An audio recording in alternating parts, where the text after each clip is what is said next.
مرحوم مقدس اردبیلی، نام سنا ہے نا، رضوان اللہ، یہ تھوڑا کھسک جاؤ یار، شاعر کی شکل نہیں دکھ رہی ہے جو ہے وہ، صلوات پر محمد ہے تو مقدس اردبیلی، وہ خود بڑے عالم تھے، اس میں کوئی شک نہیں ہے، لیکن بڑا آدمی ایسے ہی تھوڑی بڑا بنتا ہے، ماں باپ جس ٹائپ کے ہوتے ہیں اولاد کا اثر ہوتا ہے۔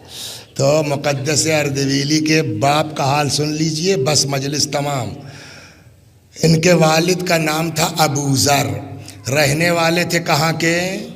اردبیل کے۔ اردبیل جسٹ لائک اے کشمیر، -7 تک ٹمپریچر جاتا ہے، سے بالکل کشمیر کی طرح ہے۔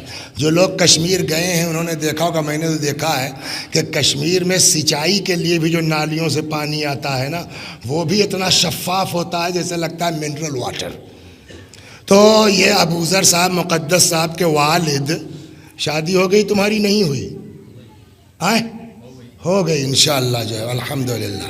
تو ایسے ہی جو ہے محمد علی کی طرح شادی وادی ہوئی نہیں تھی مقدس اردبیلی کے والد کی۔ ابو وہ کھیت میں اپنا سینچائی کر رہے تھے، صبح صبح کا وقت تھا، اور جو لوگ گاؤں کے ان کو اندازہ ہے کہ جو کسان ہوتے ہیں وہ اگر مومن ہیں تو نماز وماز کے بعد چائے ناشتہ بعد میں سیدھے کھیت میں جاتے ہیں، پھر جب سورج نکلے گا تب کچھ کھایا پیا جائے گا۔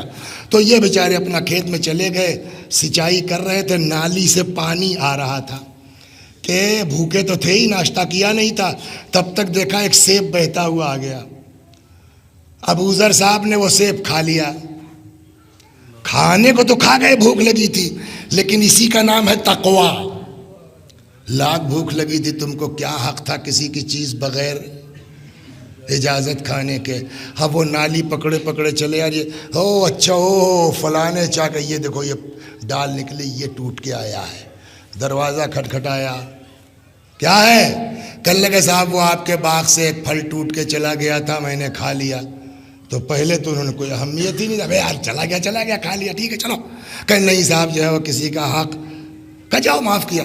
تب تک وہ ان کو بھی ہوش آ گئی، یہ تو لونڈا ہمیں پھنسا کے جا رہا ہے، ادھر آؤ ادھر آؤ ادھر آؤ۔ یہ ایک سیب تم نے کھایا اور اتنا خوف کہ اس کو معاف کرانے آ گئے ہو، تو بھیا میں نہیں پھنسوں گا تمہارے چکر میں۔ کہا کیا مطلب؟ کہ یہ پیڑ جو ہے جس سے سیب گیا اس میں میرے بھائی کا بھی حصہ ہے، آدھا میرا ہے آدھا بھائی جان کا۔ کہ تب کا میرا آدھا ہے، میں نے آدھا معاف کیا، وہ بقیہ آدھا کا مجھ سے کیا مطلب؟ بھائی جان جانے۔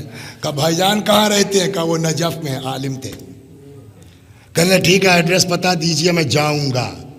یہ صاحب کھیتی ویتی کا کام ہو گیا، گئے نجف، پہلے ہی کھٹکھٹایا۔ اب چاہے جتنے دن سے دھوڑلی کا آدمی لندن امریکہ رہ رہا ہو، لیکن آپ یہاں سے جائیے گا تو اس کو اپنا گاؤں تو یاد ہے نا کہ کون سا گھر ہے، کس کے بیٹے ہو۔ کہیے کہنے صاحب اردبیل سے آئے ہیں، اچھا زیارت پہ آئے ہو بیٹا؟ کہا نہیں آپ سے ملنے آئے ہیں تو زیارت بھی کر لیں گے۔ یہ بالکل نئی چیز ہوئی نہیں ہوئی، آدمی مین نجف جائے گا تو زیارت مقصد ہے، ان کا مقصد زیارت نہیں، آئے ہیں تو خیریت بھیا کون سا اتنا کام مجھ سے؟ تو انہوں نے پورا قصہ سنایا۔ کس کے لڑکے ہو؟ اچھا فلانی آپا کے ہو؟ وہ اپنا سب سمجھ گئے، خاندان کیا ہے، گھر کیا ہے۔ کہنے لگے تو آپ کیا سمجھ رہے ہیں؟ میں بہت خوش ہو جاؤں گا کہ آدھا سیب کھا کے اتنا مومن لڑکا ہے معافی مانگنے چلا آیا اور میں جلدی سے معاف کر دوں گا۔ کہنے لگے جی تب کرنا، ایسے تو نہیں ہوتا بیٹا، کھایا ہے تو جھیلنا تو پڑے گا۔ اب یہ بیچارے پھنس گئے، کہنے لگے جو سزا دے دیجئے صاحب مگر معاف کر دیجئے۔ کہنے لگے سزا کیا، بس ایک کام ہے کر لو معاف ہو جائے گا۔ کہا کیا؟ کہا میری لڑکی سے شادی کر لو۔ اچھا یہ سمجھ تو گئے تھے کس خاندان کا ہے، کچھ پتہ تو کرنا نہیں تھا، لیکن ایسے بھی کوئی اچانک تھوڑی کہتا کہ میری لڑکی سے شادی کر لو۔ تو ان کو جھٹکا لگا یار لڑکی میں کچھ تو گڑبڑ ہے، ورنہ ایسے تھوڑی کہہ دے گا کوئی۔ پھر کہنے لگے کہ پتہ نہیں سال 2 سال میں وہی مر جائے، ہم ہی مر جائیں، اور اگر زندہ بھی رہ گئے تو 10 سال 20 سال، لیکن اگر بڈھے نے معاف نہیں کیا آدھا سیب تو قبر میں پھنسائے گا، حشر میں پھنسائے گا، صراط پر۔ کہنے لگے ٹھیک ہے صاحب میں تیار ہوں، آپ معاف کر دیے، میں آپ کی لڑکی بھی جھیل لوں گا۔ کہنے لگا ایسے نہیں بیٹا، پہلے سمجھ لو جی کہا میری لڑکی میں عیب ہے. تو انہوں نے اپنے دل میں کہا وہ تو ہم پہلے ہی سمجھ رہے تھے, عیب نہ ہوتا تو ایسے کیسے کہتے آپ. کہ جی فرمائیے. کہ نمبر 1 میری لڑکی اندھی ہے. اللہ اکبر. میری لڑکی اندھی ہے, گونگی اور بہری ہے, اپاہج بھی ہے. کرو گے؟